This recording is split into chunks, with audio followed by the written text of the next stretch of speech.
cup and 2 tablespoons of water, warm water. Good job, Hannah. 2 tablespoons of active yeast. No, I'll do by myself. Good job. All right, don't 1/3 cup of oil. Good job, Hannah. 1/4 cup of sugar. Nope, we just let it sit for about 5 minutes. Okay. Don't mix it. We'll just let it sit. So we're gonna mix 1 egg while our mixture is foaming. As you can see, it's nice and foamy now, so we're ready for the next step. So we're gonna pour in our 1 beaten egg. Good job, Hannah. Add in 1 teaspoon of salt. Good job, baby. Slowly incorporate 3 to 3.5 cups of flour. This. 2. Counting. What number is this, Hannah? 3. 3. Good job. Let's do the rest. We're just going to keep adding little by little until it becomes more of a dough. Right now it's too wet. I've only added 3 cups, so we're going to add a little bit more. We're starting to get there. Notice how more and more is coming off the sides. It's getting stickier.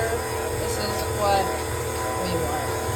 I'm actually going on almost 4 cups of flour now. That's because my kitchen is super humid. So that goes to show, you know, a recipe is really a guideline.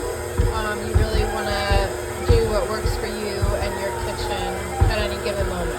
So recipes are meant to be adjusted. Okay, so as you can see, it's starting to pull up from the bottom. So that's that nice sticky elastic dough. So just a little bit more flour and then she should be ready.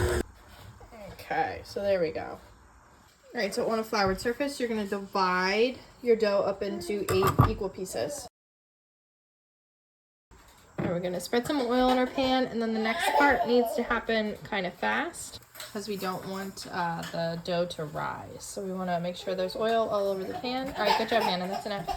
So you're going to roll it into a ball and then place it on your baking sheet. For buns, this is what they'll look like before you put them on your pan. But I am attempting to make more of a roll today for some sandwiches tonight. So I'm doing a little bit of a longer shape, not quite a ball. So now we're going to cover them with a kitchen towel. We're going to let it rest for 10 minutes. While the rolls or buns are resting, you're going to make your egg wash. So that's just 1 egg yolk and about a tablespoon of water. After they've rested for about 10 minutes, you're going to go ahead and put the egg wash on all of your buns or rolls. Then you can add any seeds or seasoning or herbs or anything like that that you would like. I'm going to go ahead and just leave them plain this time. Lastly, you're going to put them in your oven for about 8 to 10 minutes until they're golden brown at 425 degrees. All right, perfect. And you just want to make sure you let them cool before cutting into them.